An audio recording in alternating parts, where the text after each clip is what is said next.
Brother King Simon. Can't thank you enough. It is really my honor to say a few words about Brother Walter, to introduce him and his lovely wife, who works with him and writes with him. That's why he wanted her up here. Because I think she wrote the chapter in the last book on the Sophia Hagia. What happened to the Church of Hagia Sophia? Right, which is first Christian church. Which is critical. Now, the reason why Walter is here is because his work is critical in liberating the African mind. We are enslaved by religion, whether it's Christianity, Islam, or any religion. And what Walter's research and work has done is to remove the pillars that hold that religion or those religions in place, so that you will understand the historical perspective of how they came to be what they are. More important, his work lays out a chronology of history that is critical for us to understand how we got to where we are today. Now, I just want to say in terms of Christianity, you know, our people well, first of all, Christianity, the reason why our people love Christianity and adhere to it so tenaciously is that black people created it, but they didn't create it for themselves. They created it for the Europeans, for the Romans, as Walter will get into. When the Greeks came into Africa, they were illiterate. They had no higher institutions of learning. They couldn't read, they couldn't write, but they wanted us to worship them the same as we worship our pharaohs. Our pharaohs were learning people. African Egyptians were masters in mathematics. They created everything. Everything comes out of the African mind and is housed in ancient Egypt. So whoever claims ancient Egypt as their cultural and historic creation stands at the very top of human achievement. That's why white folk fight for it. That's why everything coming out of Egypt has a white face. And Christianity and these religions prop up all of this white supremacy. Our people go to church 3, 4, I'm giving you a lecture. All right. Got you. You're going to introduce me. Let me. I heard that. It's time to go home. Because I feel your spiritual vibration coming all over my being. And you are the only people that I can feel that way around, because you touch my spirituality. So therefore, I'm glad to be here. I have some information that I'm going to disseminate to you. And I had to stop Clemson because he was going to do my lecture with So, is Brother Linwood here? Yeah, there's Linwood right there. Right here, Walter. Right here, brother. Okay, my man Linwood. Okay, I was looking for you. Anyway, good to see you. Yes. I'm good to see every one of you here. And there's a lot of you all been calling me, the ones that have my home phone number. And I have never met them just by phone and email. So after the lecture is over with, please come up and introduce yourself to me, okay? Because I need to know who you are, okay? So anyway, I'm going to sit down, if it's okay with you all. You can leave that up here. Yeah, you can leave it here.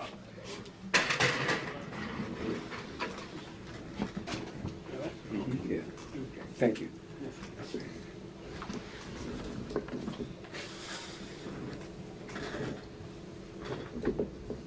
Okay, now,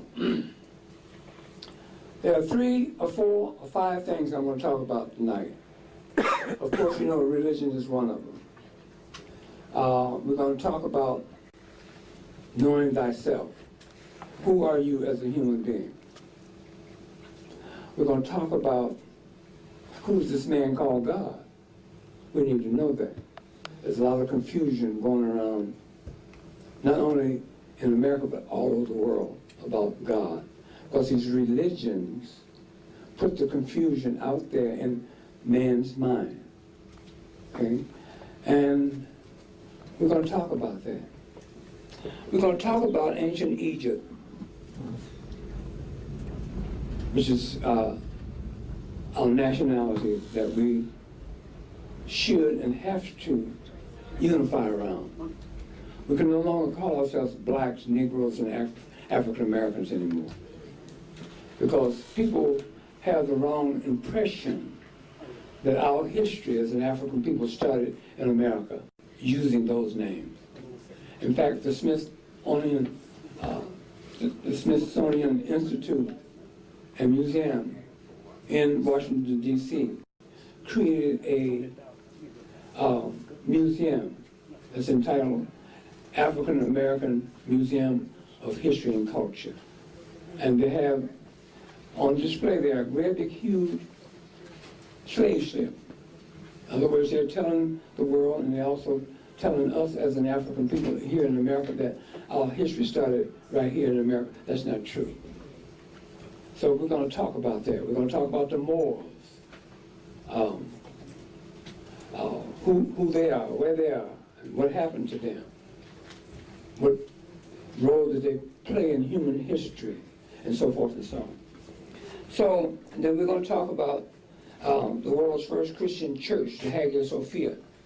It was built on planet Earth in Northeast Africa. In the double-walled city of Constantinople, which is Constantinople today is Istanbul, Turkey. So we're going to get into some of that. I'm going to ask you some questions. If you call yourself African American, where's your home base in Africa? Because we have 50 to 60 million of us Africans living here in North America. Where's your home base using those names? You 50 or 60 million Africans can't go back to Ghana and say, hi, I'm here. In Nigeria, you can't do that. So where's your home base? There's only one culture that is missing from the African diaspora, and that's the culture that came out of ancient Egypt. We have to unify around that because, why? Because the ancient Egyptians, our ancestors, were a civilization to all of humanity.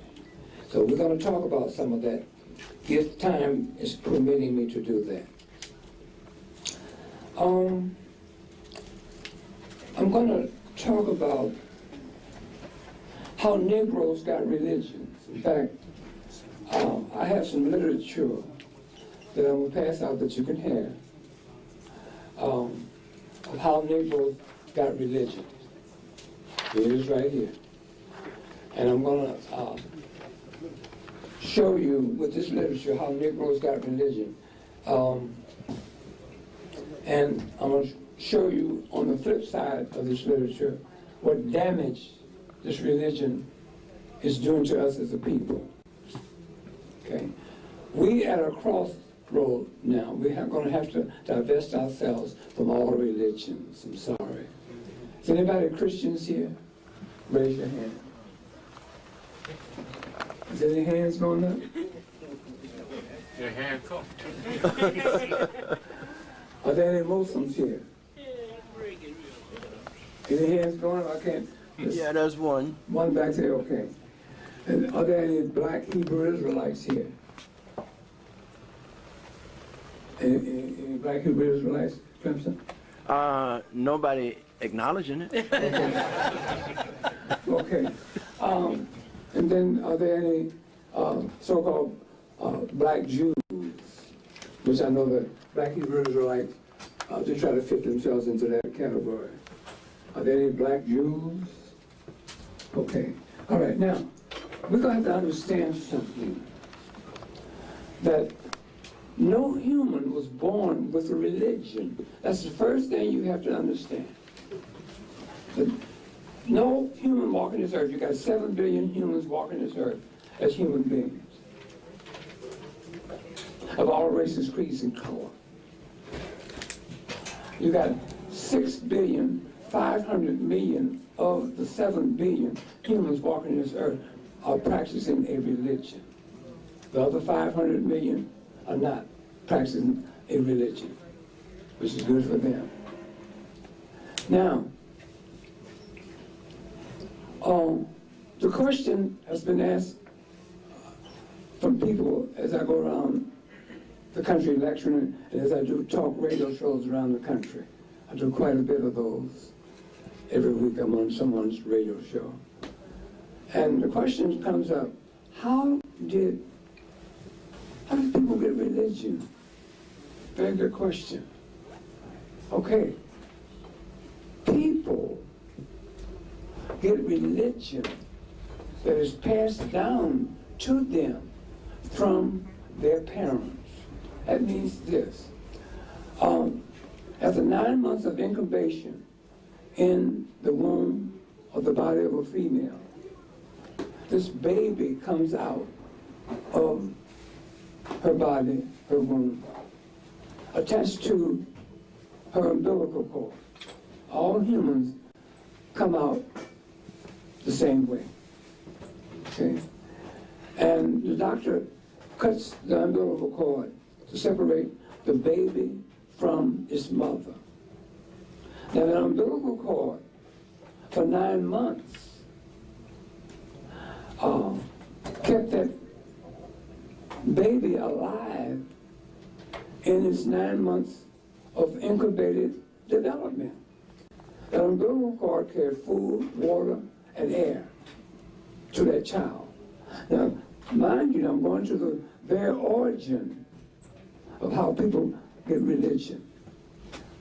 Once that child is out of the mother's womb, after the child has developed in the mother's womb for 9 months, the umbilical cord is cut by the doctor to separate the child from its mother.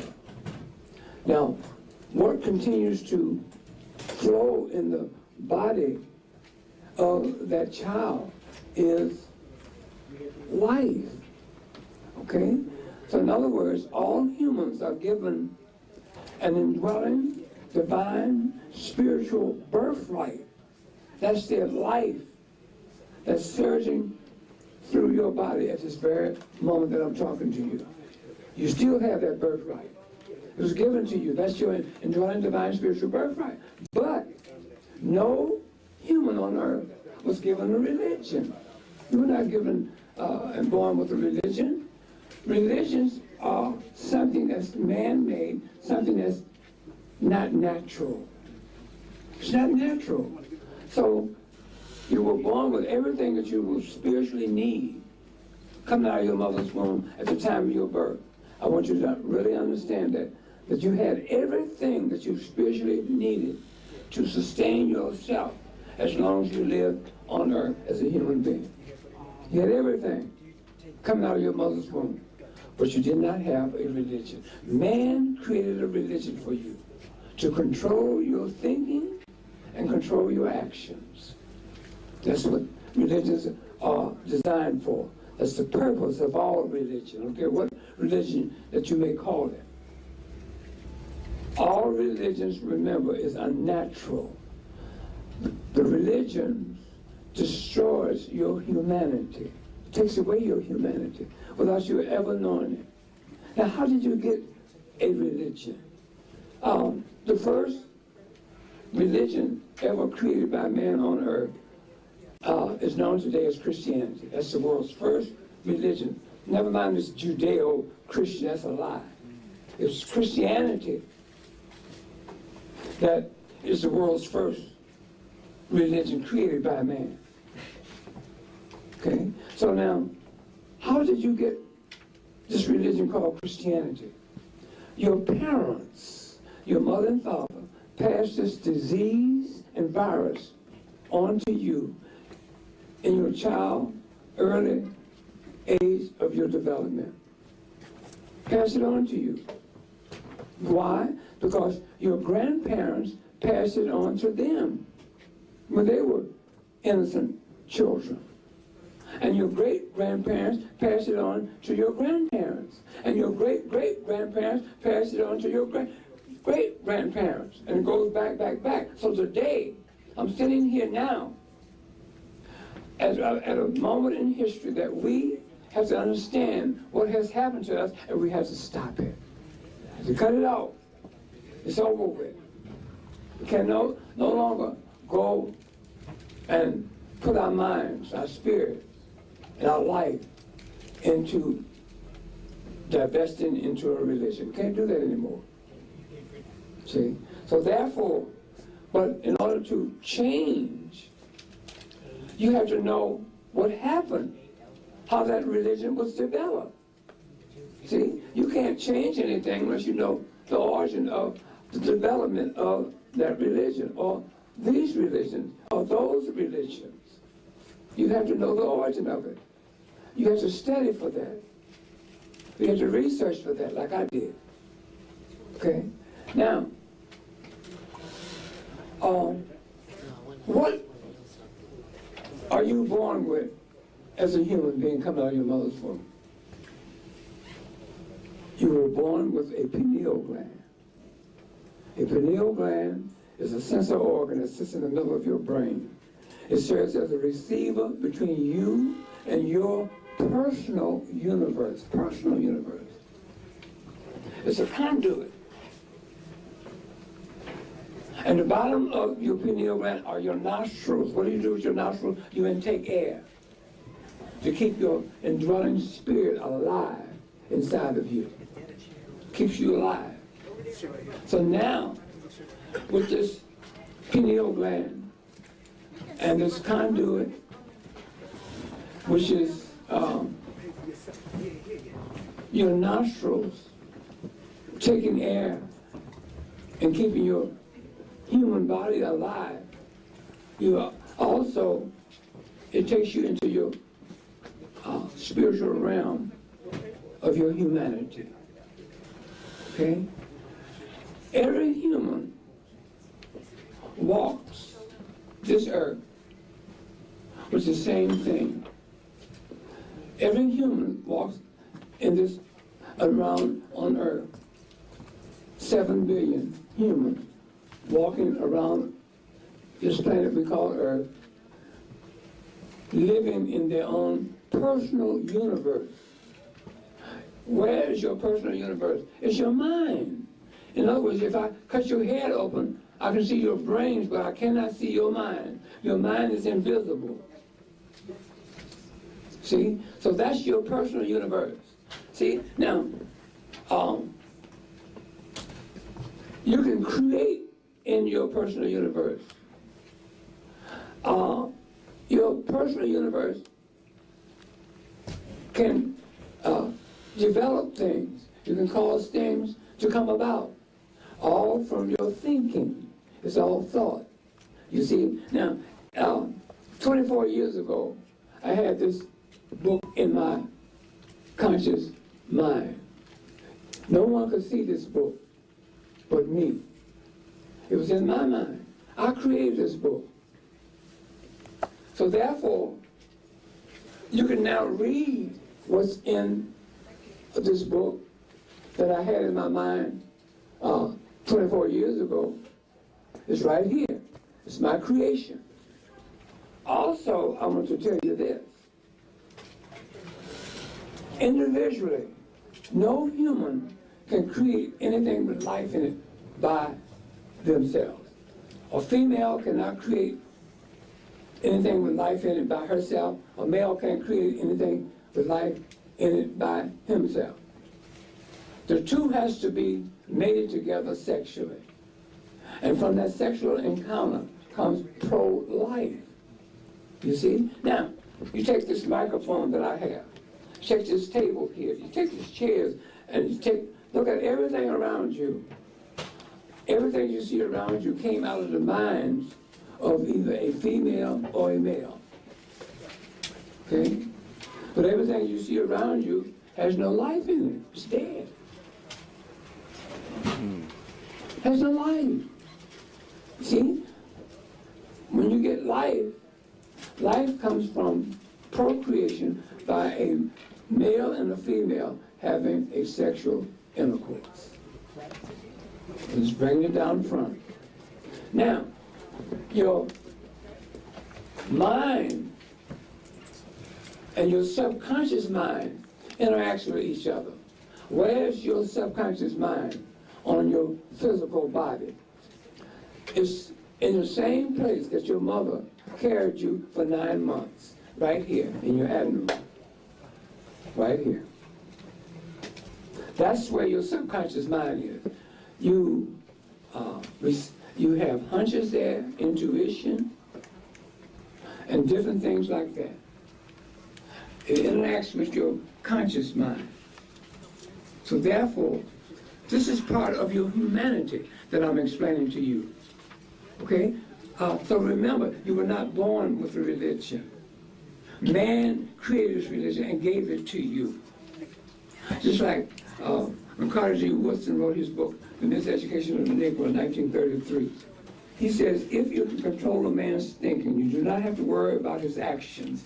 If he's been trained to go to the back of a building or house to find a back door to enter it, if he upon arriving at that back of the building or the house, if there's no door there, he'll make one, because he's been trained to do just that. So this is something that you really have to understand about your own personal humanity before you can understand anything about religion or anything else. You got to understand who you are first, what you were made of, what you was given at the time of your birth, how it functions, you see? Because religions are kept together by a glue called belief and faith. If you don't believe in the religion, if you don't have faith in the religion is dead. The Bible is the same way. The Bible is a book that one has to believe in. If you don't believe in the stories in the Bible, it's dead. Who has the spiritual power? The human being you were born with. That's your indwelling divine spiritual birthright. Understand that. So now, you've been trained to give your power away to a dead white man on the cross called Jesus the Christ. You've been trained to give your power away to Islam Alaikum, a faceless white man called the Prophet Muhammad. Don't have no face. But you go around and you believe in something that don't even have a face. And you tell me Islam Alaikum. And they say Islam, Salaikum, Allah, and all that kind of stuff. Here you believe in a white man that don't even have a face. You never seen him, but you believe in it, okay? Then you go around and say that I am a black Hebrew Israelite. There's no such thing as a black Hebrew Israelite. In order to be a black Hebrew Israelite, there has to be an Abraham. There's never been no man or character by the name of Abraham walking this earth as a human being. The only place that you find Abraham is in between the pages of biblical literature. It's a character. How does the black Hebrew Israelite make Abraham come alive? By believing that an Abraham walks this earth. See, they don't have no proof. Now,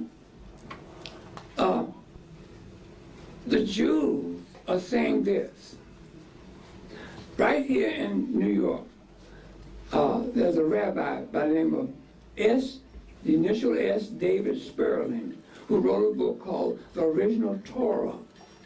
That book came out in the year 2000, 17 years ago. And he said in this book, there's never been an Abraham, Isaac, Jacob, Sarah, Gideon, Esau, David, Solomon, or Joshua. He said, none of those names existed. Then Walter Williams came along and said, 99 and 9/10 of every name that's in the Bible never walked this earth as a human being. It's a myth. You see? But see, belief is very dangerous for you to go around and believe in something that you know nothing about. And then when you hear a person like myself come and say, hey, there's never been an Abraham. Oh, what do you mean? You jump up and get your knife out or whatever you're going to do and attack, like that. And I'm only trying to help you, okay? And then when I tell the people, there's never been a man that ever walked the earth in human form by the name of a Jesus Christ. Never walked this earth as a human being. That's a lie. That's a lie. Okay? And then I tell you that there's this faceless white man called the Prophet Muhammad never walked the earth as a human being. That's another lie. There's never been an Abraham walking this earth as a human being. That's another lie. Every story in the Bible, every character in the Bible never walked the earth as a human being. That's a lie. The Bible is a lie. You don't need this Bible in your life. Get it out of your life. You don't need it. You don't need no religion in your life. Get it out of your life. You don't need a religion. Why? Because you wasn't born with one. You have to understand that. You was not born with a religion. Man designed a religion for you to control your thinking and your actions. And we, as an African people, we can no longer afford to do that anymore. Okay? We have to understand a lie is not your friend. Remember that. No lie is your friend. The Bible is a lie. It's not your friend. This Jesus the Christ is a lie. It's not your friend. This Prophet Muhammad is a lie. It's not your friend. This Abraham is a lie. That's not your friend. And I can go on and on and on. This Buddha, if you're a Buddhist, this little fat dude with a diaper and some breasts, some of these Buddha he's a lie too. Never been no Buddha. Listen, I'm going to tell you. This is how Buddha was produced. Now listen to this now. And if you believe after what I'm about to tell you about how Buddha was born, it says that Buddha's mother was born to a king and that she practiced celibacy. In other words, she never had sex with her husband. And that she was walking in her garden one day and she decided to rest against a tree and she fell asleep. And when she woke up, her belly was full of Buddha. And Buddha was born right there. Do you believe that?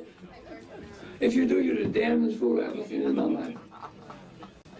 Okay? So you have to understand what and how these religions have developed and where they're coming from and what's the purpose of them. See? So therefore, we're going to have to really understand that.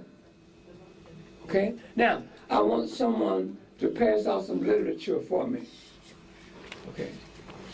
Pass that out. Give each one a piece of that literature. And I'm going to call on my wife, Arnella, to come up and do some reading for us. I know you can read yourself, but I really want to have her to come up and get into it. So, this literature will show you something. It will give you some type of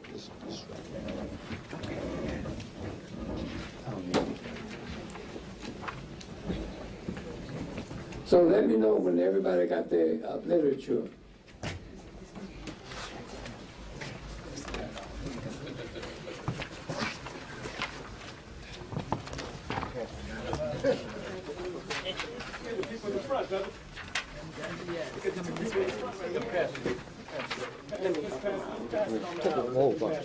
Yeah. So do you have everybody got their literature? Okay, let me hear you. Yes. All right now. All right. So I'm going to call my wife, Sister Arnetta, to read. I know you all can read now, but I'm not saying you can't, but it's more dramatic when she reads it, too. Okay, my dear. Good evening, everyone. Good evening. Okay. How Negroes got religion. Now that you have no remembrance of where you came from, nor whom you were, nor any remembrance of your father's or his tongue, now that you are without pride and are humbled, I give you this book, that you may know God and know that I was created in his image. And remember that all good things come from me, so long as you are obedient. Otherwise, God's wrath will be upon you. Take it and preach it among your brothers, that they may fear the cross in peace and humility. And you see my man down there with the stripes on his back. Yes, massa. And to this very day, we unconsciously see our former master as God. We pray to him for our good, our rights. We fear and love him, lest our souls be cast in hell. Thank you, Sister Arnetta. Now, this handout that I'm giving you all is straight to the point. No perfume has been put on it, no flowers, no nothing. Now, if you can't understand how Negroes got religion, then you shouldn't be here. Now, this is a white preacher that travels from one slave plantation to the other, preaching to Negro slaves. Like you see the brother there with all the whip lashes on his back, been beaten. And he's telling this brother that I was made in the image of God. Okay? And go out and preach that to your brethren. Okay? And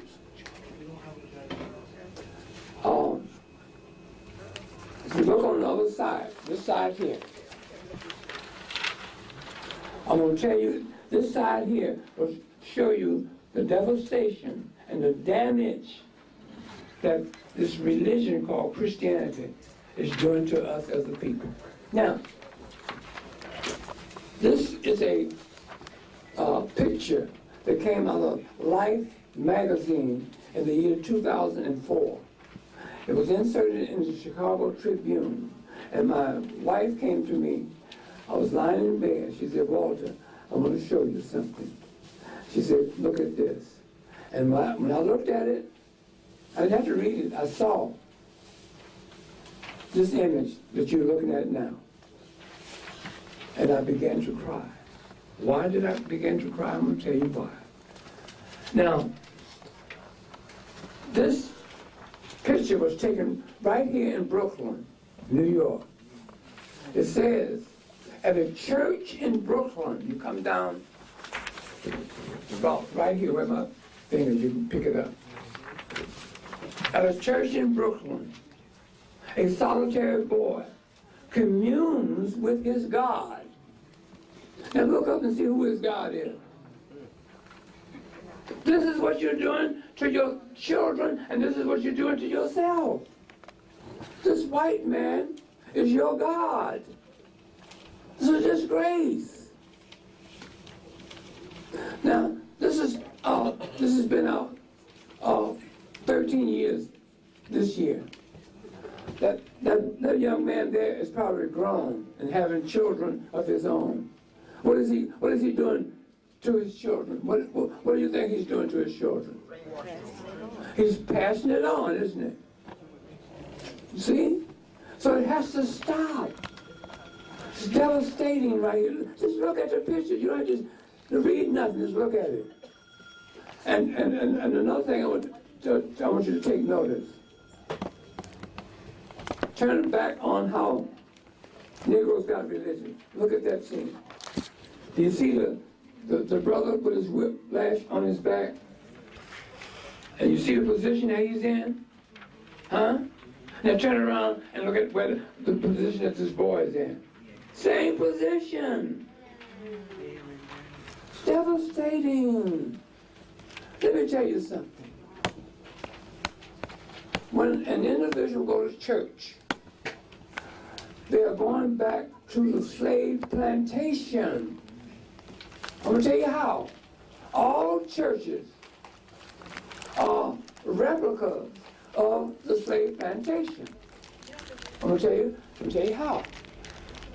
In the slave plantation, the head of that plantation is the slave master or master. Is that correct? The head of all Christian churches is Jesus the Christ. They say Jesus is the head of the church. Okay? Now, on all slave plantations, old master had an overseer. Is that correct? Called old boss Charlie. He kept the Negro slaves in order, right? You know who took his place? Reverend C.T. Chicken Wing, the old minister of the church. Every minister of the church took the place of old boss Charlie, the overseer for old master. Where are the slaves? The slaves are sitting in the pews of a church. They're out there, sitting in the pews of a church. They're the slaves. I'm going to tell you why they're slaves. Because when you go and embrace a religion, you do not have to think. You know what I'm saying? All Christians are given a package. In that package is this dead white man on the cross as their God. It's Jesus Christ. Is that true? Mm-hmm. And also in that package is the Bible. Is that true? Mm-hmm. You see? So you got, and then in that package you got God. You got God in there. See? So you got three things for a Christian. Dead white man on the cross, and God, and the Bible. That dead white man on the cross is the image of white supremacy. Don't you get it? The icon and the image and the symbol of white supremacy is institutionalized in every Christian church throughout America and throughout the world. That's the symbol of white supremacy. So you go into the church and you bow down to this dead white man on the cross and you say, oh, this is my God. But I ask Christians this. I'm going to tell you what I ask Christians. Christian, do you think that the white race will take their children and their family into a church and tell them and show them a big black Jesus on the cross and tell them that this is your God and Savior? Do you think they will do that? No. Hell no. Let's get rough with it. Okay?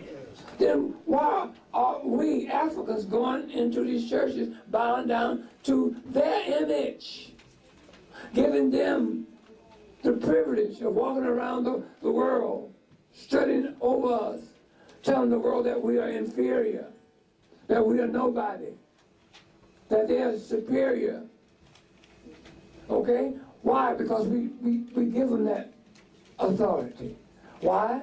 Because we give away all of our power.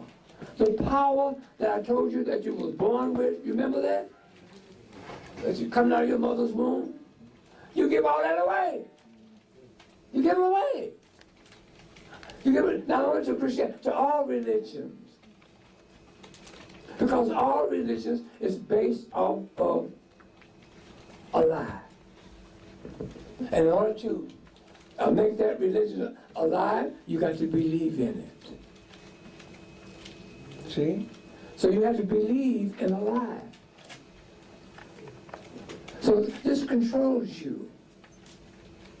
And you sit up there like innocent sheep, believing in a dead white man on the cross as your God. Now, you go into these churches and you pray to this white image. Is that correct? Right.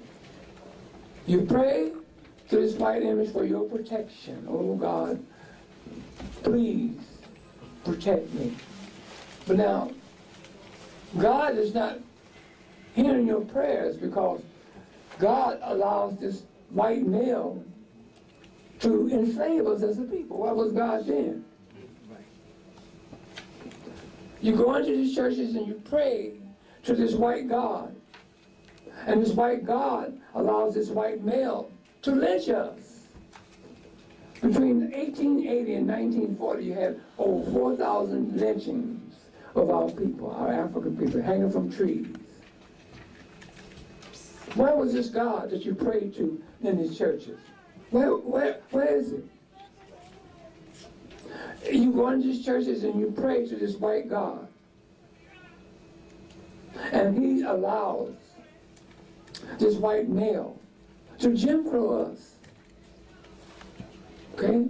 Where's this white God that you pray to that allowed Dylan Roof to go into Mother Emmanuel Church in South Carolina and kill 9 people in church, including the minister? They were Christians. They prayed to you. Where are you, God? Why didn't you protect those people? Didn't do it. Katrina, same way. Thousands of Christians perished as a result of Katrina. Where was God then? Where? Where are you, God? I don't know. I can't see you. I can't see what you have done. But people go into these churches and they say, oh, God, save my life. That's you individually. What about 50 million African people that are suffering in this country called the United States of America? Snakes of America. Okay? That's you. If you go to any church, you're going to have a group of parishioners doing well in that church, and you're going to have another group not doing so well. But both groups pray to the same God.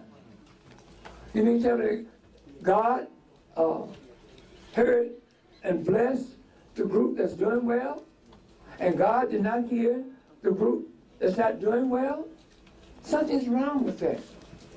So I went on an investigation to find out who is this man called God? Who is this man called God? No. I'll take care. God is a man. God is a man Okay. because I'll take care of her. the minister in these churches, or Reverend Chicken Wing, he tells you that God created man in his own image. Is that correct? That means that God is what? Man. And every time an individual uses the term God or speak the word God, they say he, his, or him. Is that right? That's right. That means that God is a man. And every time you go to look up the definition of God in the dictionary, it says God, a male deity. Church is a man. Okay? Then the old man will tell you the biggest lie on earth. Tell you that God created the heavens and the earth. That's a damn lie. God cannot create the heavens and the earth. God is part of creation. I'm going to tell you who God is now. God is part of creation. The question has to be asked, what created the skies, the planets, the stars, the moon, the sun, earth, air, water, vegetation, animals, and humanity? What created all of that? I can tell you. Want me to give you the answer? I don't know. It's called the mystery of life. No human can answer and give you that answer to that question. I don't care how much money he have, what station in life he holds, how many degrees he may have. Okay, that question cannot be answered. So don't look for an answer. The answer is, it's the mystery of life. That's it. Next question. What created the first man and the first woman to appear on earth? Where did the first man and the first woman come from? How did they get here? Who and what created them? I can give you that answer too. I don't know. That's very simple. So it's no use to me racking my mind to try to figure that out. I'd be wasting all that energy. We'll never know that. The third question is that when you go to a funeral and you look down in the casket of the deceased, and the question has to be asked, where is the spirit of that deceased? Where did it go? I got the answer for that. I don't know. I can't answer that. I'm going to tell you why. Listen to this now. No human can tell you how they got here on earth as a human being. Nobody, including Walter Williams. I can't tell you that. You can't tell me how you got here. Nobody in this room can tell me how they got here as a human being. Nobody. I'm going to tell you why. You can't. Nobody knows. You had 9 months of incubation in your mother's womb or body. Is that correct? 9 months now. The question, what month did your feet come in, start developing? What month did your skull and your brain come in? What month in that 9 months of incubation did your eyeballs come in? Your toes and your arms and your hands. Can you tell me that? Can anybody in here tell me that? Can 7 billion humans of all races, creeds, and colors that's walking this earth, can they tell me that? No, they can't tell you that. Human beings, including Walter Williams, can only tell you when I found myself here on earth consciously in my conscious memory. What year, brother, did you find yourself here? I don't know. Okay, yes you do. You just not want to think. Sister, what age did you find yourself here on earth? 70? Huh? 1970? No. How old were you? Did you find yourself here? Did you go back in your conscious memory? Maybe 5 years? Okay, stop. You found yourself here at 5 years old on planet Earth as a human being, is that right? So from 0 to 5, you have no conscious memory of yourself, do you? Okay? Now, you found yourself here on planet Earth at 5 years old, living where geographically on planet Earth? Where did you find yourself? Haiti? In Haiti, man. Okay. So, and you found yourself living and belonging to a certain race of people, is that right? Okay. In your case, they were called Haitians. But you were identified as a Negro, regardless. Okay? So now, take her experience and multiply that to the 70 billion humans walking this earth as human beings. The Chinese cannot tell you how he got into China as a Chinese. He can't tell you that. He found himself in China, just like this young lady found herself at 5 years old in Haiti. The European can't tell you how he got into Europe as a European. He found himself in Europe as a European. The African can't tell you how he got into Africa as an African. He found himself in Africa, in the continent of Africa, as an African. The Indian of India can't tell you how he got into India as an Indian. He found himself there. And so when a person comes up to me and says, oh, we're the first people on this planet, don't believe that. No, you can't prove that. You know why you can't prove that? Because you can't tell me how you got here. First you tell me how you got it, then you can tell me about somebody else, how they got here. But you can't tell me how you got it. You can't tell me how other people got here. Now, I know you want to be proud of your African heritage. I understand that. So do I. But you can say for sure that our ancestors, those Africans, in the continent of Africa, in a country called Egypt, brought forth civilization for all of humanity. That's for sure. They were the only literate people on planet Earth. Why? Because they created an alphabet, the world's first alphabet. An alphabet makes an individual human literate. With that alphabet, you're able to read, write, and spell. Okay? You can say that for surety. Okay? You don't have to hesitate about that. If a person asks you, how do you know that the ancient Egyptians were the world's first and oldest civilization and civilized people? You know how you know? The answer would be because they created the first alphabet. They were the only literate people on planet Earth during the time of antiquity, ancient times. The only one. They created every phase and every discipline of mathematics in order to build that great artifact, that great building that they erected there in the continent of Africa, in Egypt, called the Great Pyramid. Awesome. They had awesome minds. They had no religion to block their mind. Had none. Because when you embrace a religion, you incarcerate your thinking. That's what you're doing. You put in your mind in a jail cell.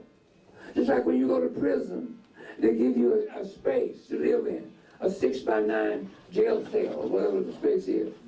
And that's where you live and you do everything back there. You think, live, and whatever, right there in that jail cell. Let me tell you something else about religion. Religions will give you side effects.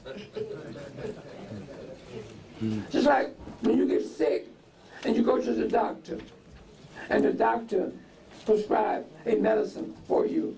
The medicine that he's going to prescribe for you has side effects. If you don't believe it, turn on your television.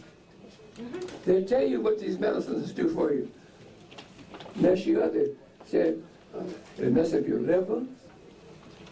It'll mess up your stomach where you can't even have a bowel movement. It'll swell your tongue. It'll cut off your breathing. It will lead to death. All these things. Man-made religion and man-made drugs.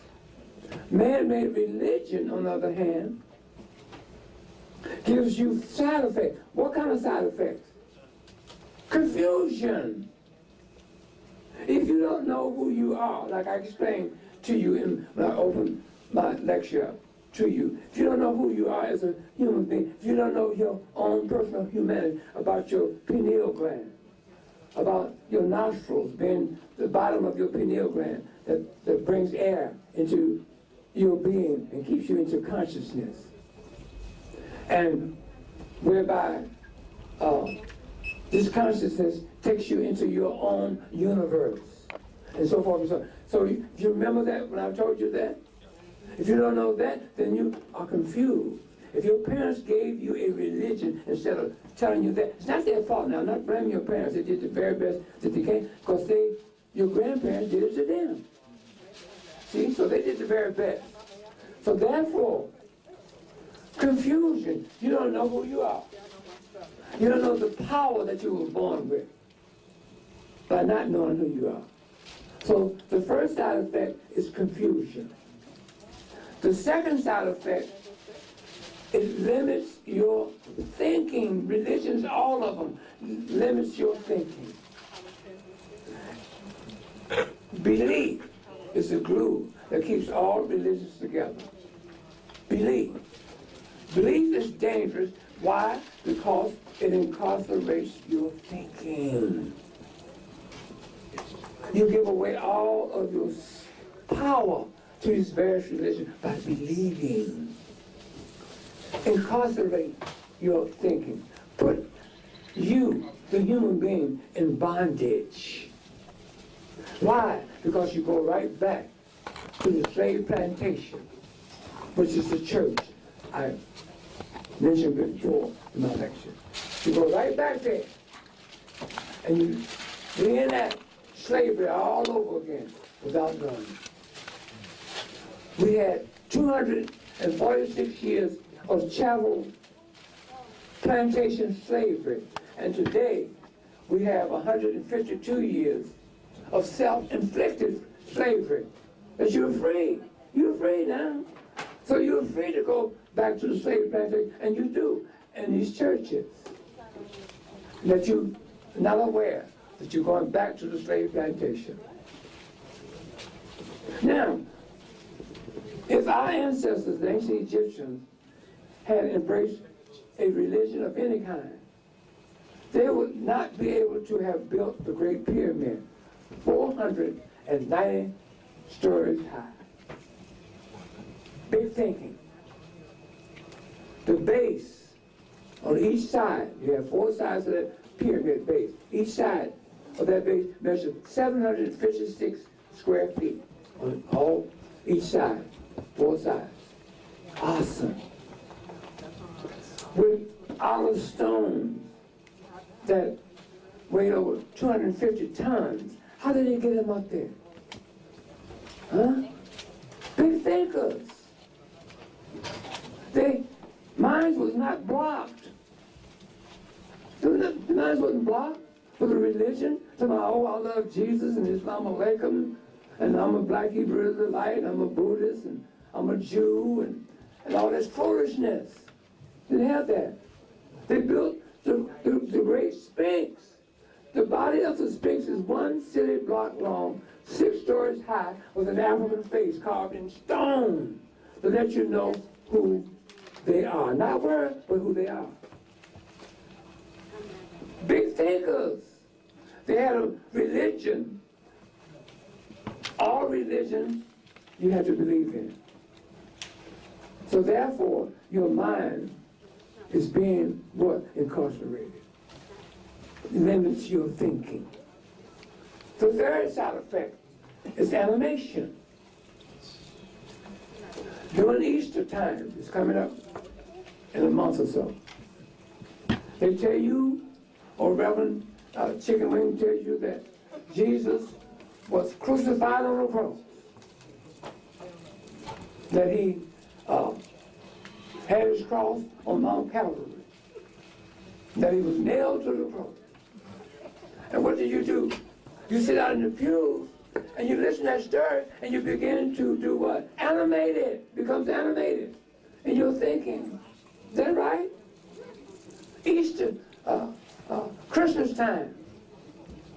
They tell you that Mary and Joseph took the baby Jesus into Bethlehem. And the innkeeper said, we have no room for you.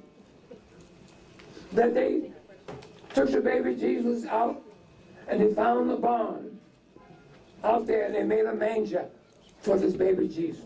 And then they said 3 wise men from the east appeared. And you believe all that foolishness? Not that quick. Huh? That's stupid. You mean that you let somebody tell you that and you believe it? And then women, ladies, I'm gonna have to get on you too now. Because you allowed Reverend C.T. Chickenwing to tell you that you all were born from the rib of a man. That's a damn lie. This guy's brilliant. I gave him pictorial books out of Egypt, from, books displaying ancient Egyptians in there and throughout the book. And I picked out certain paintings that I want him to reproduce from these books. And he did very big old paintings like that, And I had them hanging on the wall. And they look so alive.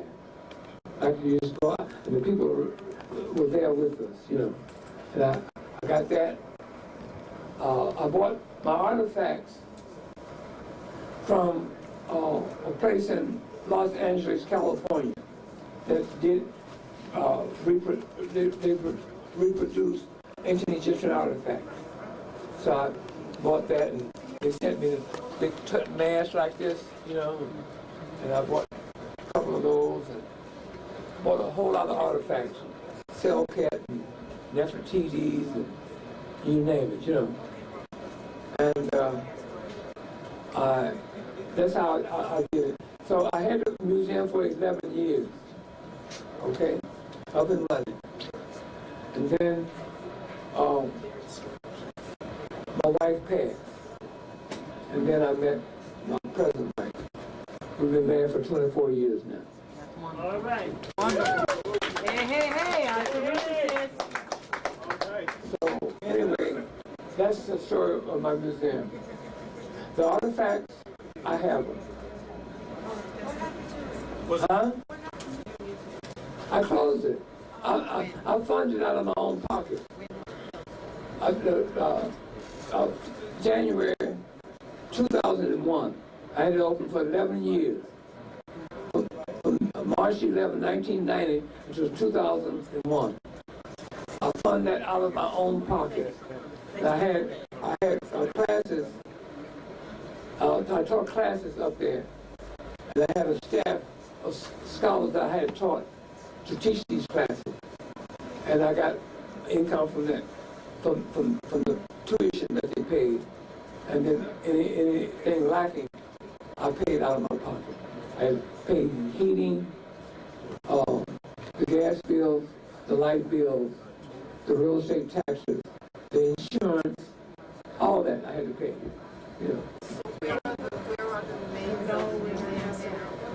My artifacts is in my house. Yeah, they're in my house. Yeah. So Okay. No, we're gonna close. It is commendable. Yes. The man hadn't eaten. Did you say a last question? Yeah, that's it. Okay, then I'll ask it. We were talking about Christianity and Christianity having been created by Melchite Coptic Egyptian. I think it's important for you to just explain a little bit when we say it was created by the first Christian church, the Sophia Hagia in Turkey. All of that was created by black folk, Africans. Even the building of the church, those whole councils, everything was African up until it moved to Rome. Can you kind of give us a little overview of that, and then we can close out? okay, I was about to give an overview on that before we took the break. But anyway, I gave you the time when Hagia Sophia, the world's first Christian church, was erected in Northeast Africa in Constantinople. Constantinople is Istanbul, Turkey today. All your council meetings took place in Turkey. Okay? And if I'm invited back here, I'm going to get to your question. If I'm invited back here, I'm going to walk you through the 9 ecumenical councils that took place in Turkey. Nicaea 1-3, the ecumenical council of Nicaea 1-325, which I did today. Go back over it again, because I have a lot of new people there here. The Council of Constantinople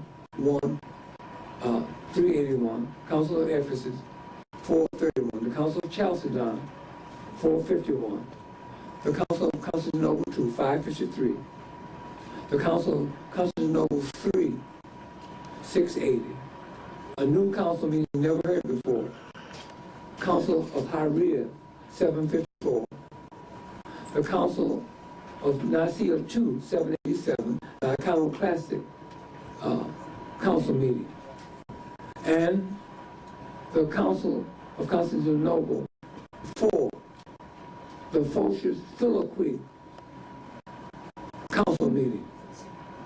So I'm going to lay all that out for you next time I come. And to answer your question, Brother Clemson, it was Justinian I and his wife Theodora in 532 asked African architects and African builders to design and build that church, the world's first Christian church known as the Hagia Sophia. They finished it 5 years later, 537, on December the 27th, 537. That church was built for Mary and Christ, called the Church of Hagia Sophia. My wife writes about what happened to the Church of Hagia Sophia in my Islam book, the 9th chapter. Okay? And for 902 years, on December the 27th, in Turkey, in Constantinople, they paid honor and tribute to Mary and Christ by having a festival day, and they dressed up, they passed gifts, food, and they had a very good time celebrating Mary and Christ at that church, the Hagia Sophia. See? So, when that was the first seat of Christianity. And then you come up to the time of the Ottoman Turks, who threatened the Roman emperors, the Byzantine emperors, who threatened them by usurping their land territory all around them, except for the double-walled city of Constantinople that kept them out. Okay? So in 1453, an Ottoman Turk, an emperor, took a cannon, which was a new war weapon at that time had been created in Europe, and blew a hole in the double-walled city of Constantinople and entered Constantinople and seized the Hagia Sophia. But 14 years prior to them coming there, the Byzantine emperors realized that it was just a matter of time that this would happen by the Ottoman. So in 1439, John VIII went to Florence, Italy, at the Curia there. The word C-U-R-I-A means college. And that was 42 years into the Renaissance era of Europe. And he relinquished the donation of Constantine. It goes back to what I explained to you all tonight about the donation of Constantine. It's in my book. In order for that seat to be moved out of Northeast Africa so it could be moved into Europe and on the outskirts of Rome. So when it got on the outskirts of Rome. They dug up all the catacombs where the Romans buried their dead in the ground.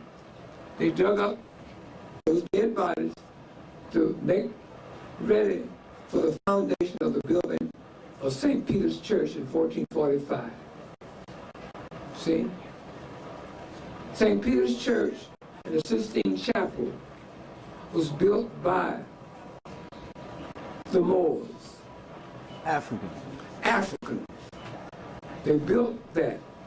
And if you go there in Rome today, if you go to the Vatican today, you'll see that the Vatican is nothing but a replica of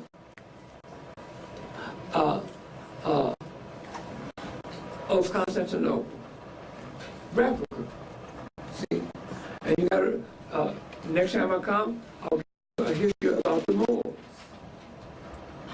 And you know who put us into slavery, right? The Spanish and the Portuguese, right? And the Roman Catholic Church to it too. That's who they were. Okay? You can't get away from that, because the Roman Catholic Church allied with the Spanish government.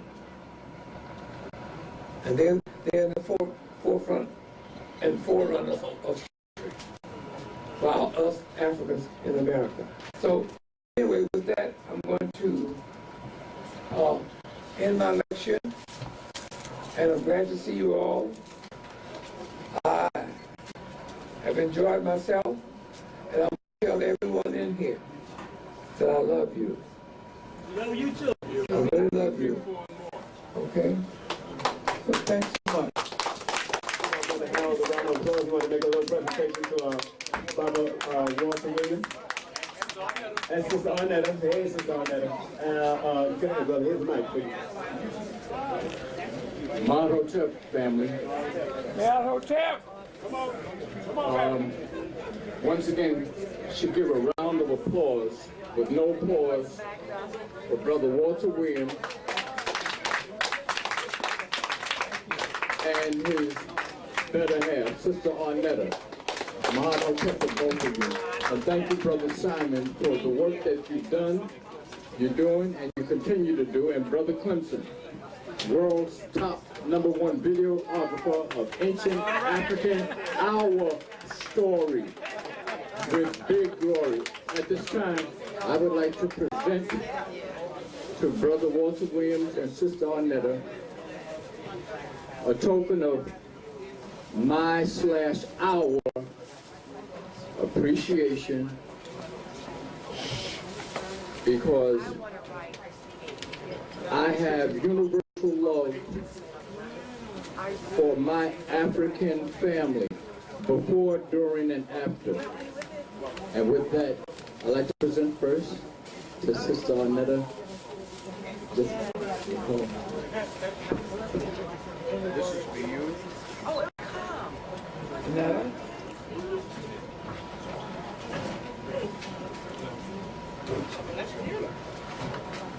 Oh, that's nice. And to you, Brother Walter.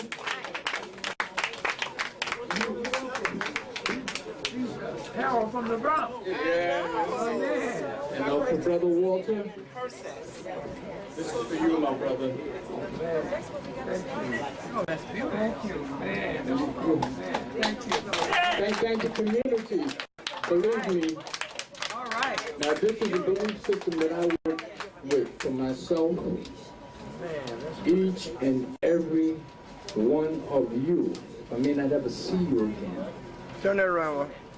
You were or will be a part of my dwelling spirituality.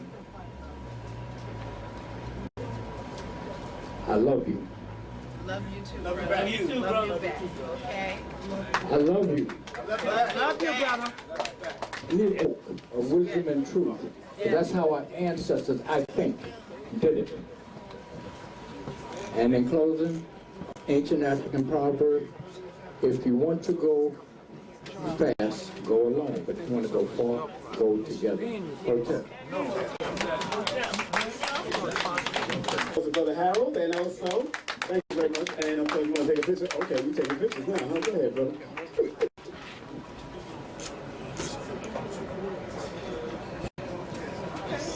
Oh, that's good. That's good. Okay, good. You got an 8 camera. Okay, got that, brother. Take you way back. One of them cameras. Going back like car seats. Want to remind you, you got still food is here. We still my brother Hides with some. Yes, sir. Yes, sir. Our brother Walter Williams, the elder. Thank you very much, sir. Thank you. And Clemson, thank you very much, sir. You got it. Thank you, Brother King Simon. We're going to go into our question and answer session. Now, let me ask you this question. Does everybody understand what was taught to you before we went on the break? Do you have any questions to that? If you want to clear it up or something like that? You got a question? There you go. Okay, stand up, my dear, or whoever. That's the brother right there was waving. Okay, my brother, And stand up. Okay. Okay, go ahead. Okay, so to get the name Africa. How did we come to get the name Africa? We know that's a controversial name, brother. I can't give you any historical whirlwinds and what dates and who did this and what facts that I can give you concerning that name Africa. The only thing I know is named after a white man, white male. So that's about all I can give you on that. Okay, go ahead. I got the name through Hannibal. What do you say? Hannibal. Hannibal. Hannibal, there's never been a Hannibal. Hannibal. From Carthage. Hannibal from Carthage. That's Hannibal. I understand what you're talking about. Because the Alps to Rome. No. Put it like this. Now you're in my territory now. There's never been a Hannibal, of course you're talking about the Punic Wars. If you read the story of Hannibal from Carthage, now Carthagena is what they're talking about. Carthagena is a little town in Spain, on the outside of the Mediterranean Sea, off the Mediterranean Sea. A lot of people think that Carthage is biblical Carthage, that they say is biblical Carthage is Tunisia, which is in the continent of Africa. That's misleading. It's Carthagena. The story tells you about Hannibal during the Punic Wars. Okay? Carthagena is a seaport town off the Mediterranean in Spain. Now, let's listen to this story. And you can see why I'm saying there's never been a Hannibal. They said that this Hannibal from Carthage, Carthagena, like I said, in seaport town in Spain, off the Mediterranean, had an army of 120,000 men.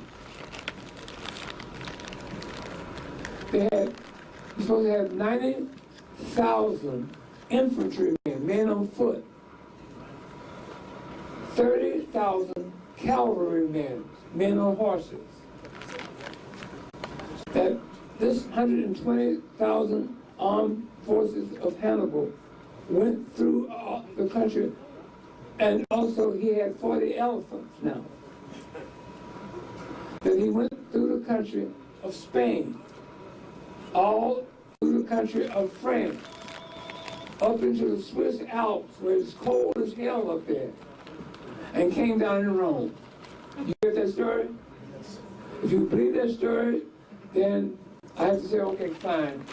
And, how can, this is usually analytical mind. Here's 90,000 infantrymen, men on foot, 30,000 cavalrymen riding horses. That means you got 30,000 horses, 30,000 men riding those horses.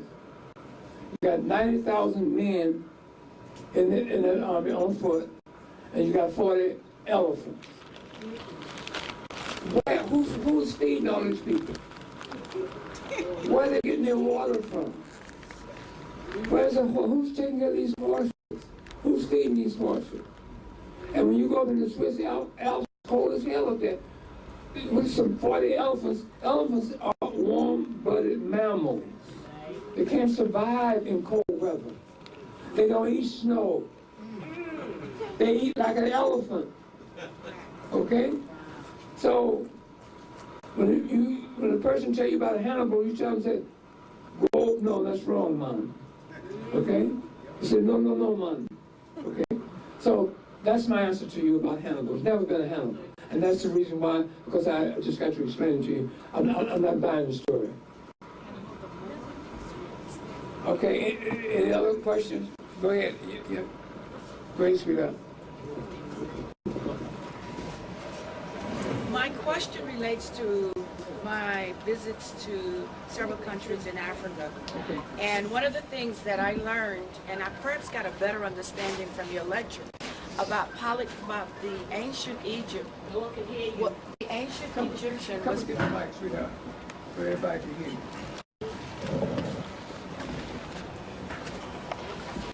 A question of whether the African was believed in polytheism versus monotheism, and that the contribution of the European was to convert us from polytheism to monotheism. But from your lecture just a while ago, I'm assuming what we just learned about, that there were many gods that were worshipped by ancient Egypt, and that part of the conversion was into conversion to the belief in Christ and God the Father, all in one, is monotheism. Is that a fair question? Well, it's kind of mixed up and there's a lot of confusion there, but I'll see what I can do. Well, first place, the ancient Egyptians had a symbolic culture. That's number one. Number two, the ancient Egyptians were highly spiritual and spiritually in tune with the universe. That's what you got to understand. The universe taught them, after they tapped into the universe, how to build a great pyramid. See, the building of the great pyramid is a mystery to man. They don't know how they built it. Okay? They didn't have no hydraulics back then. So how did they build a pyramid from the ground 490 feet high, the base 756 feet square, on all four sides? How did they build the Sphinx? The body of the Sphinx is 1 city block long, 6 stories high with an African face carved into stone. How did they do that? They tapped into the universe, and the universe taught them how to do these things. Okay? They had no religion, this monotheism and polytheism and stuff like that. They didn't have all of that. If they did, they couldn't think as big thoughts that they used to build these monuments. They were free. They were spiritually free. Now, for instance, when a person who has embraced a religion of any kind, that person is not free, because all religions have laws, customs, and rituals and ceremonies for you to abide by, to keep you incarcerated into the thinking of those religions. See? So their minds was wide open. They didn't let anything hinder their thinking or limit their thinking. You see? So I would say dismiss this monotheism and polytheism and stuff like that until you really study more about the culture as much as you can, about the ancient Egyptians, our ancestors. See, so they wouldn't, if they believed and practiced polytheism or monotheism, they would limit their thinking. You see what I'm saying? Young lady? Yes, okay. I'm thinking about it. Okay.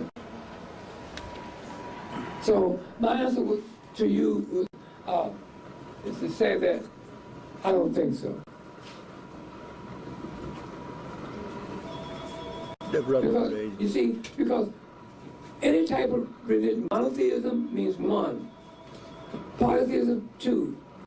So therefore, they couldn't dwell on and put their minds set there on deities. Now they did have the three ancient Egyptian deities that were dominant in their culture, which is Osiris, Osar, Isis, Aset, and Horus Heru. Those were the three deities that they had in their temples, but that was just symbolic. So what were the roles of the priests? I mean, what was a priest? The priest was a teacher. See, those temples, those sacred temples, were schools. They were schools. That's where they taught their children. See, on certain grade levels, like you send your child to kindergarten, first grade, second, and so forth and so on. So they, the priests and priestess was teachers. That's what they were. And now you have something to say. Since on the same subject. Come get the microphone so I can hear you. Polytheism. No, you're very qualified. Yeah. Anybody else have Hold it. Did you want to say something? I do. Okay, hold on. Just a moment, brother. Shoot. Did you have a question on the same thing? Yeah, well, I'm just going to just expound on what he's saying. If you look at the prophecy of Neferubu, 2650 BC, on the Pharaoh, Sennacherib, one of the things you look when they went to find somebody to be able to explain what was happening within the mind, actually, of Sennacherib, the Pharaoh, because he was worried. He saw bad things for the land. So he brings in a prophet, and the man said, I'm not a prophet. What I'm going to tell you about is process. That particular priest that he brought in was from a business union. It was like craft unions. And he was from a craft one where people were learning the craft of business and running businesses. So, I mean, that was what he was. So he came in talking about process. That what I see is process, something that's already in place that will occur across time. And he describes that, and that's how we get all this stuff about prophecy, But these were not, these were craft unions, if we want. I think the closest word for us is a union, like craft unions, craft associations, and, you know, head craftsmen. And you had to study the hell to even get there. The crafts. Yeah. Very good, my sister, very good. Thank you. I would like to comment on the polytheism. I want to get her attention on before. Young lady. Oh. Yes, ma'am. Yes, Sorry. that's okay. I wanted to comment on polytheism that the ancient Egyptians have more or less been accused of, Yes. because it's used in a very negative sense. I think what was going on with them, first of all, the terminology is incorrectly applied, not by you, but in general, in your churches, because that's where you hear a lot of it, okay, in the Bible about the polytheism. What I think was taking place is that the ancient Egyptians had such a handle on nature and the various aspects of nature that they outlined it, they delineated. For example, the god of the sky, the goddess of the sky, who was Nut, okay? Gad, god of the earth. Sure, they were referred to as deities, but not in the sense that we use God, okay? It was just simply an explanation of nature. And see, they've taken us all the way away from nature. Really don't want us to recognize it at all. They end up accusing you of being nature worshipers and things like that. You have the God of the sun, Ra. But see, that is just another aspect of nature. So they were able to break it down because they were that close to nature. They had those kinds of insights, if you will. So how is the term God being used and defined? Because this is the real issue in terms of. It is, and it's a misuse. So help me with that, because I want to appreciate what the distinction. Yeah, I would rather use deity in terms of identifying the various aspects of nature. But even if you go to Egypt, they will kind of explain, let's see, I'm looking for the creation, the Inni, where they're breaking down nature, starting with overall creation, and then help me out with that a little bit, Walter. The first 5 is 9 deities in the Inni. The first 5 of those deities is pertaining to creation, and the last 4 plus 1 is pertaining to man and nature. And the Inni is the Genesis story of ancient Egypt. See, that's the Genesis story. And it starts with Ra. Then it goes to Shu, the air. Let's talk about Ra just a little bit. Okay, go ahead. The sun. So there are 9 deities plus 1. The first 5 relating to creation. Nature. No, creation. Creation. And the next 4 is related to man. Man and nature. Man and nature. See, and man is part of nature. 4 plus 1 now. Go ahead. 4 plus 1. Okay, but I'm just trying to understand when the term God is used, because apparently there are 2 references. When we talk about modern day, meaning right now, most people think of God as a entity that controls their lives and you know, it's really been a misunderstanding. But you just mentioned the God of the sun. Sun God. Right. Okay. If you will, that's the sun deity, actually.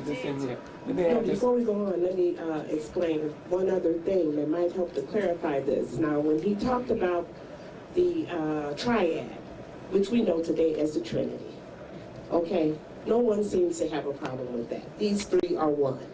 No, they're not. Okay? They made them one to confuse the issue. All right?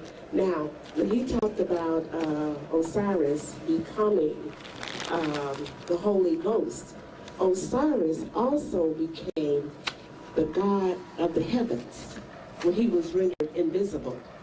Before that process at Ephesus, God was visible.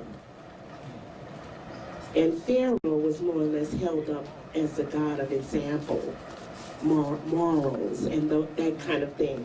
So it's been, let's put it like this, the Europeans never had a good handle on understanding our culture. So that's why you're going to have all this confusion. They still don't understand us spiritually. They don't get it. So you got all, that's how you get all these denominations growing out of Christianity because of the different interpretations, if you will. And that's going to be around because when something such as Christianity is not the truth, you got to keep fixing it. You got to keep trying to make sense out of it because it's not facts. It's alternative facts. Get that term today? Okay, so we've been dealing with that all down through history, all right? So, but I think I want to say one other thing in trying to address your questions. You're talking about Akhenaten, who was supposed to have been a pharaoh, who made the decision to have one supreme God, because in ancient Egypt, the different regions had their own gods. They just did. You know, there were, that's how they operated. but we're talking deities, and that's probably the term that we should use as opposed to God, because we have this big pie in the sky idea of a God, and that was never the case. Osiris was rendered to invisibility so that they would not have to explain that African deity, okay, being there with the white images that they had created using the attributes of our African deities. So when we can inculcate that and understand that, we're going to have a better understanding. So a deity is what? How is that different? I would say something that is held up in high esteem. Symbolism as an example of giving us a deeper understanding about our surroundings, okay, about nature, because we are part of that. See, we had Isis and Osiris and Horus. They represent humanity in nature. That's the other thing that they're representing. And that's us, and we're all tied together. And they would like to, the Roman Catholic Church would like to separate all that and not have us understand anything. And they're the sort of the real holders of the information over in their Coptic library and museum. That's our stuff that they have. You've heard of the Black Madonna. Okay, some of them secretly still worship Isis. That's who the Black Madonna is. They know the real deal.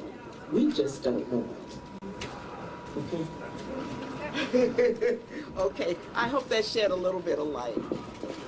This brother's had his hand up 10 minutes. Okay, I just want to... Young lady, hello? Hello? Hello? Yes, sir. Did that help you any?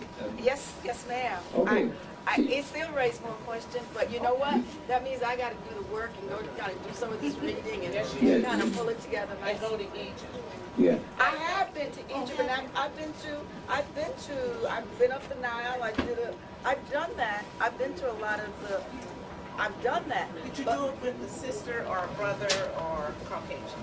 I did with a sister who's very, very knowledgeable about this. But I'm still. I mean, you know, one of the problems that we're having right now is the use of the language.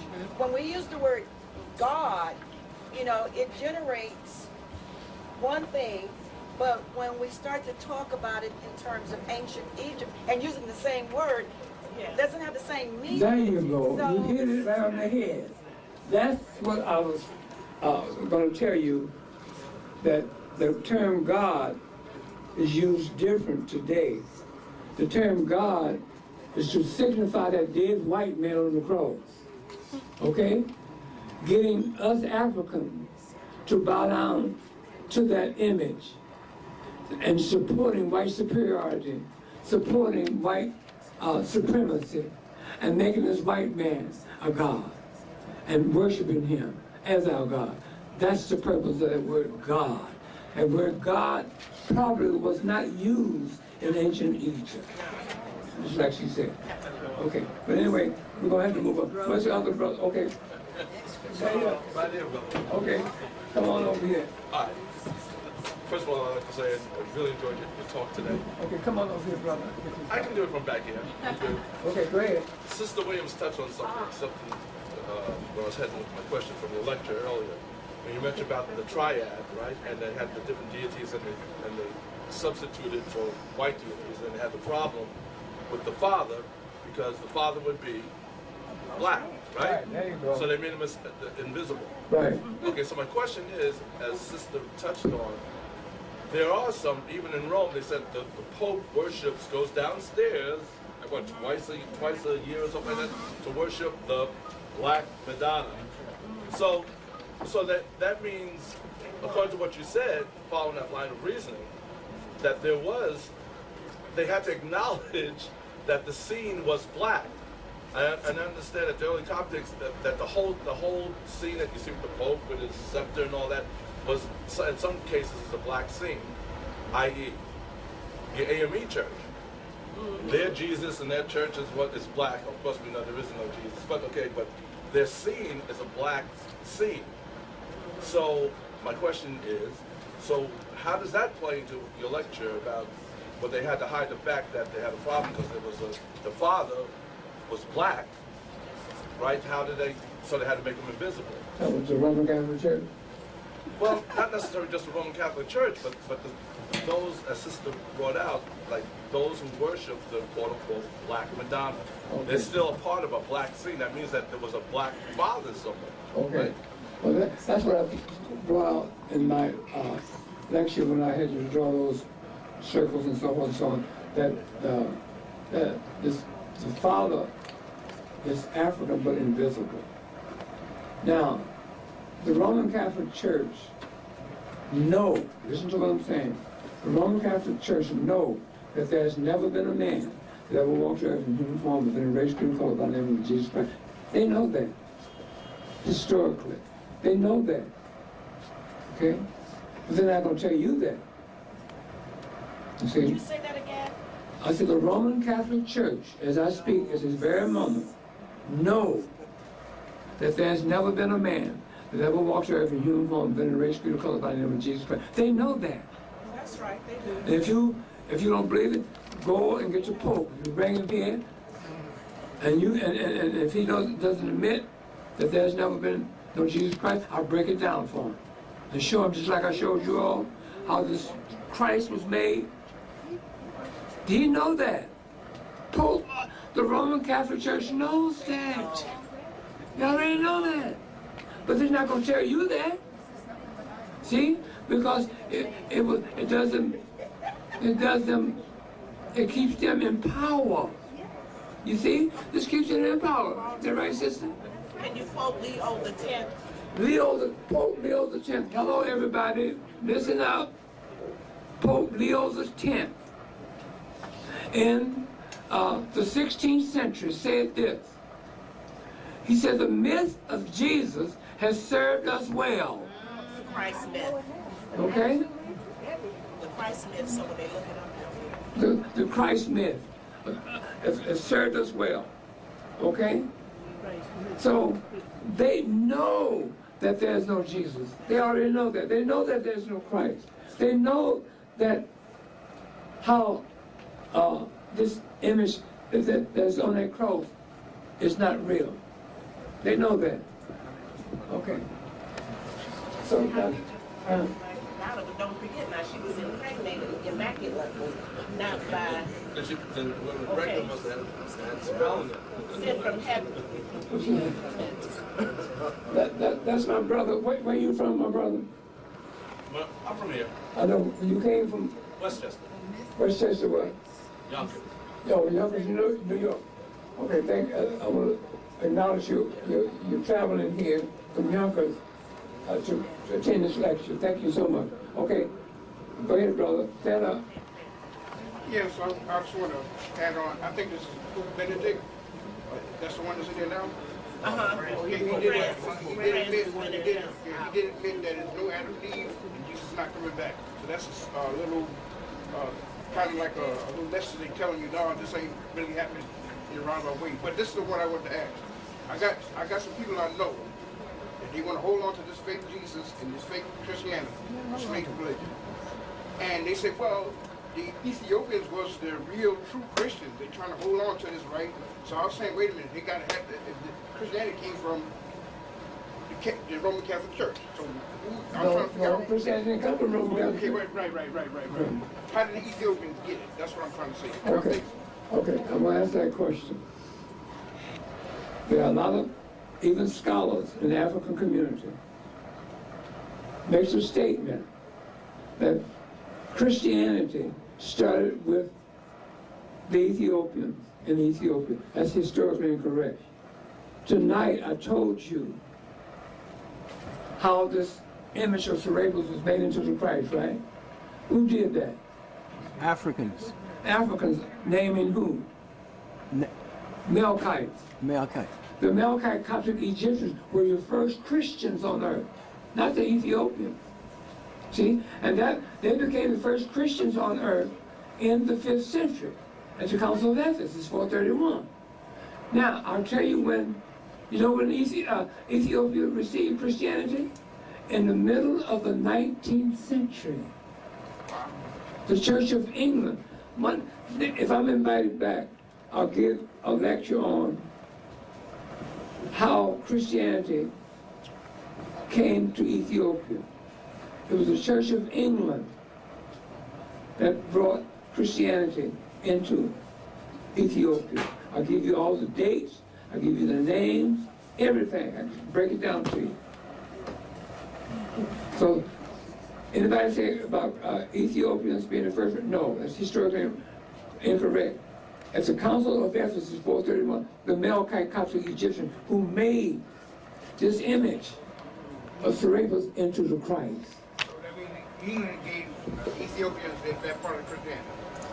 The Church of England brought Christianity into Ethiopia in the middle of the 19th century. 1855, that's the exact date.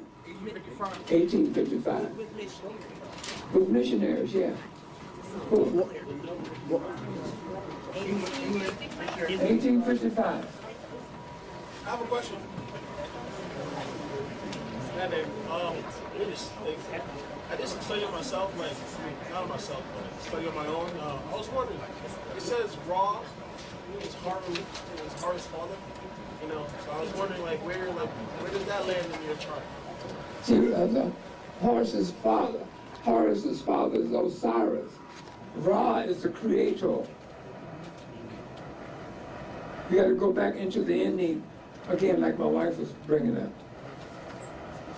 The Ennead is the Genesis story of the ancient Egyptians. There are 9 deities in the Ennead. The first 5 is pertaining to creation. The last 4 plus 1 is pertaining to man and nature. Ra is at the top, the creator.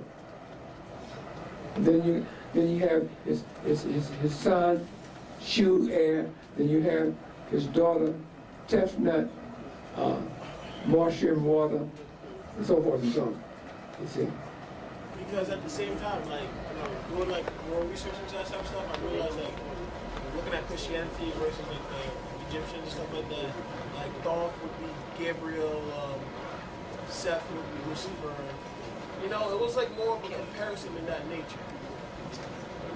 I can understand where you get that. Seth, in the story of the Ennead, was supposed to have invited his brother Osiris to a dinner, and they drugged him and had him taken out and killed, and his body was cut up in 14 different pieces, and his genitals were thrown in the lake, and the fish ate it, and so forth and so on.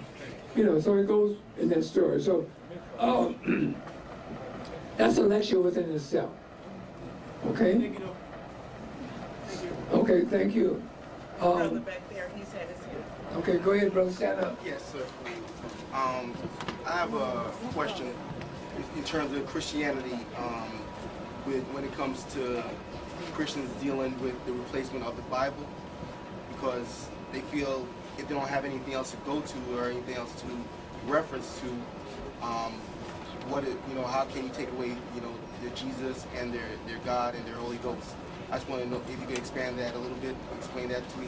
How to take it away, you said? No, in terms of what they would replace the Bible with if they come into enlightenment and understand that, there was never a Jesus Christ that walked the earth, because they hold on so dearly to the Bible and to, the God figure and the Holy Spirit and all that. I just want to know, how can someone get over that, that's trying to, get himself enlightened? Okay. Here's what you do. Now, you heard me speak about knowing thyself. Okay? Young ladies, be quiet. In other words, shut up. Nicely, I'm saying that to you, with love. Okay. You're asking me if what I'm saying, that there's no Jesus Christ, that we don't need any religions as a human being. What do you put in your space along with the Bible and all that other kind of stuff like that, right? You heard me speak about yourself, knowing about your pineal gland. about your subconscious mind, about your own personal universe. When you came out of your mother's womb, attached your umbilical cord, the umbilical cord was cut. The umbilical cord kept you alive in your development as a human being. It served and gave you food, water, and air. And when you came out of your mother's womb, you had life, is that right? And you had everything that you spiritually need to sustain yourself as long as you live. You did not have a religion. Did you understand that? Yes. So therefore, man creates a religion. So the question, if you understand what I just said, answer it for itself. You were already born with it. You just get that junk out of your life. Take that Bible to the nearest garbage can and throw it in the garbage can as fast as you can. Get that dead white man on the cross and throw his ass right there in the garbage can next to that Bible. And take that God that's attached to these religions and throw them in the garbage can. Okay? Because this is where the confusion come in. We as an African people will never ever be free as long as we attach ourselves into the belief of a religion. You were not born with a religion. You don't need a religion. You were given everything that you spiritually need to sustain yourself as a human being when you came out of your mother's womb. That's all you need. But you have to understand this. You see? Because when you see, a Bible is something that one has to believe in. The Bible is written abstrusely, meaning that the word abstruse means written with the intent for the reader not to understand it. You will never understand that Bible because it's not meant for you to understand, because it doesn't do nothing but bring confusion in your life. And you don't need that in your life. Get it out of your life as fast as you can. That's my suggestion. I can't tell you or make you do that, but I would suggest that you do that. So what you have to put in this place of these religions and the Bible and God and all that kind of stuff is understanding your own personal humanity. You have any children? Yes, sir. You are God. Okay? You are the God to your children. And your wife is the goddess to your children. So if you understand that, you say, I don't need a religion because I wasn't born with one. What do I need with a religion for? And you give away all your power. Go ahead. I just want to kind of clarify something that I think you're asking. People assume that you get your morality and your values and your from Christianity. They're right and wrong. They assume that their religion gives that to them. So they are saying, if I don't have these guides, which I find in religion, then how will I know right from wrong? How will I know the principles that should guide me through life? How will I know all of these very deep things that I need for my morality and my right and my wrong? That's what she's. What do you replace that with? That? But I understand exactly what you're saying, but I'm just saying for clarification. Yeah, you were born with, thank you, Clemson, that was good. But you were born with everything you spiritually need when you came out of your mother's womb. Okay? See, man created all these religions to do what? Control your thinking and your action. Did that help you, my brother? Yes, sir. Thank you very much. All right, you're welcome. All right, next. Go ahead, young man. I just want to know the true meaning of the word religion. True meaning of the word religion. Religion, What does it mean? one of the more than one definition, but the main definition of religion is to bind back. Keep going back, keep going back, keep going back. That's a religion. You drink, eating is a religion. Anything that you do is keep going back, repeating. That's religion. That's one of the definitions. Okay? So does that help you? Okay. I understand. It's very complicated. You got to really study it, but that's the common meaning of it. You know.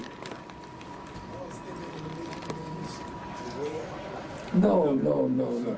The way of life was given to you at the time of your birth. The way of life is for you to have to eat, place to sleep, and go to the bathroom. That's the way of life.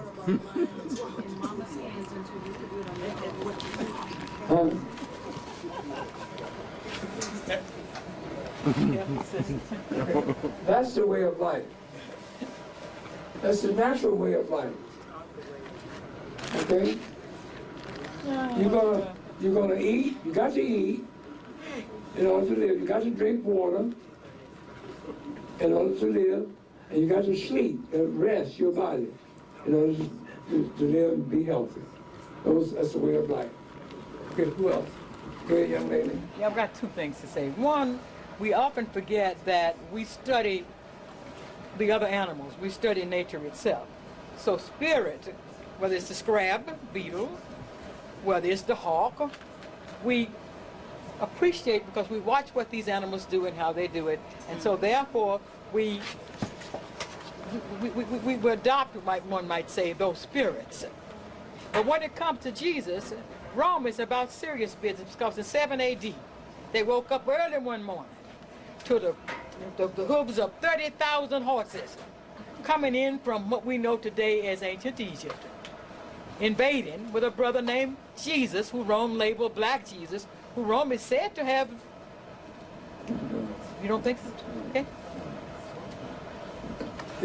The caption of my book here is saying, right here, there's never been a man that ever walked the earth in human form within the race, creed, or color by the name of Jesus Christ. No, well, Jesus. not Christ. I'm talking now about a brother, a soldier, who's coming in to destroy Rome. He wasn't spiritual. No, But see, Rome makes a note about him. No. What year did all this come about? About 7 AD. And who was You can pick him up in a number of places. You can pick him up in Diop. I'm trying to remember which one of his were.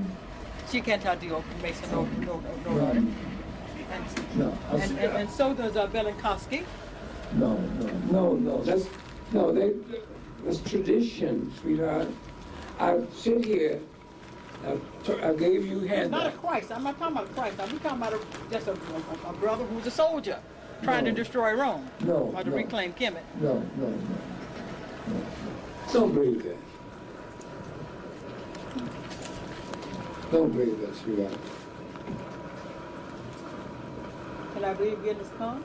Can I believe Guinness Khan? Guinness Khan comes in from the Asia to assault Rome. You have to really, you start your studies of history, human history, by studying ancient Egypt, and then come forward. And then a lot of these things, like I was telling young men about Hannibal, the Punic War. See, as you study history, and when people write literature and put it before you and say, this is it, then you say, well, no, Then you start thinking, your analytical mind comes in. But you got to know history in order to discern what you're reading is true by way of facts, or a lie, by way of fiction, and with the intent of misleading you, you see? So there's a lot of things that I can, but we don't have the time for. No, I understand. Yeah, I understand. You follow me? So re-examine those things, but you got to re-examine it with the knowledge of history, human history. Harold from the Bronx, my man, go ahead. This is just I have a theory about the so-called, I emphasize so-called lost tribes that's in the Old Testament. My theory is it's the 12 signs of the zodiac. And somebody came in there and then where are these people? Who were there? First of all, there's no Abraham, so therefore how could it be in the 12 lost tribes? There you go. See, now That's how you use history. See, once you know that there's no Abraham, okay? And then see, Abraham was supposed to be the father of Isaac. I'm sorry, yeah, Isaac. And the grandfather of Jacob, who changed his name to Israel.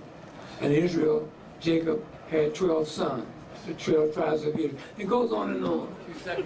See, and then one of the tribes of the 12 tribes of the 12 tribes of Jacob, Israel, was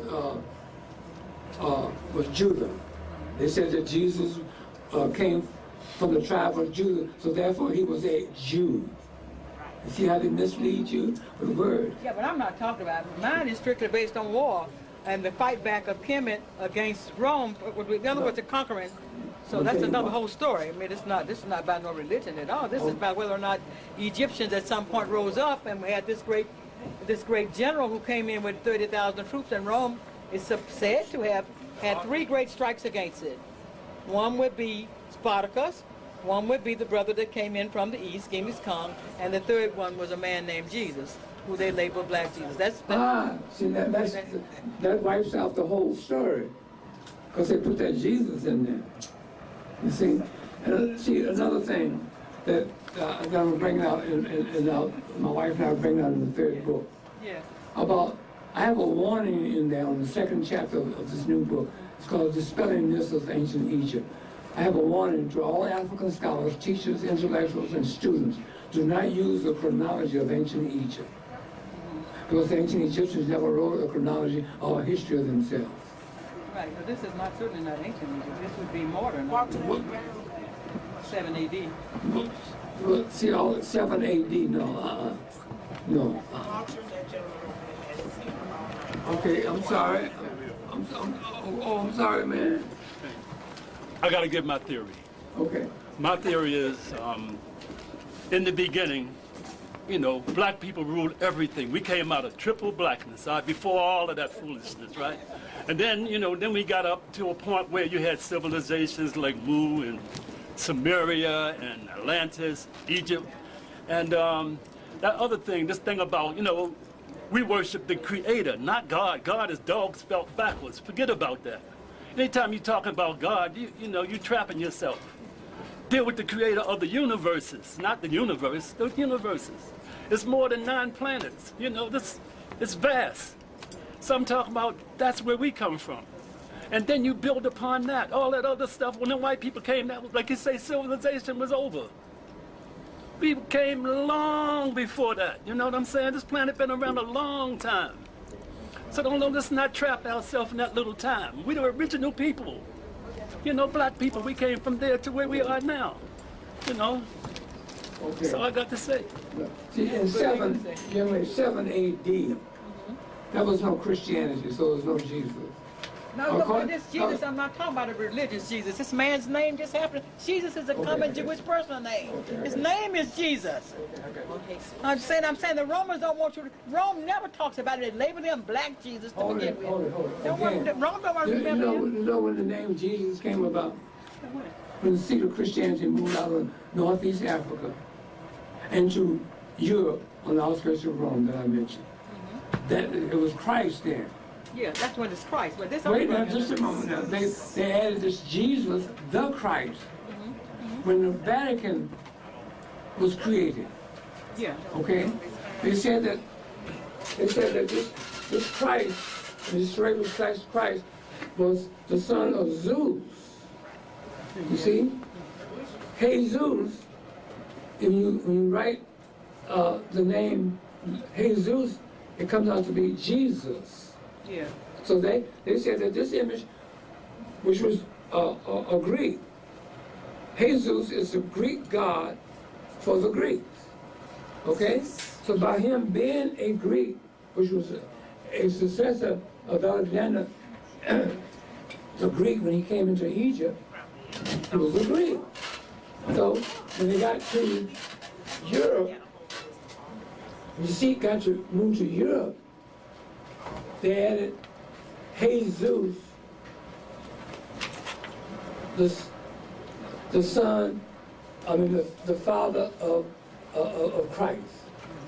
So, and you spell, like I said before, Jesus to spell Jesus. So it became Jesus the Christ. You, in my book, did you write this book? No, but I'm going to get it at some point. Okay. Well, my wife writes it. I'm not questioning you. All I'm saying is that what the Romans about is another old story. No. What I'm saying, my wife writes a good chapter 8 on the historical origin of the letter J, and she breaks down where this Jesus come from and so forth and so on. You see, so that's where you're gonna get to Jesus until you get the seat moved into Rome, on the outskirts. I'm sorry, on the outskirts of Rome into Europe. You see, and that was happening. That happened in the 15th century. Yes, too long. Okay, all right, we're gonna take. Okay, go ahead. Yeah, people talk about in the beginning. Huh? People talk about in the beginning. What? When and where was the beginning? I was just telling you that. I answered all that during the lecture. When you arrived.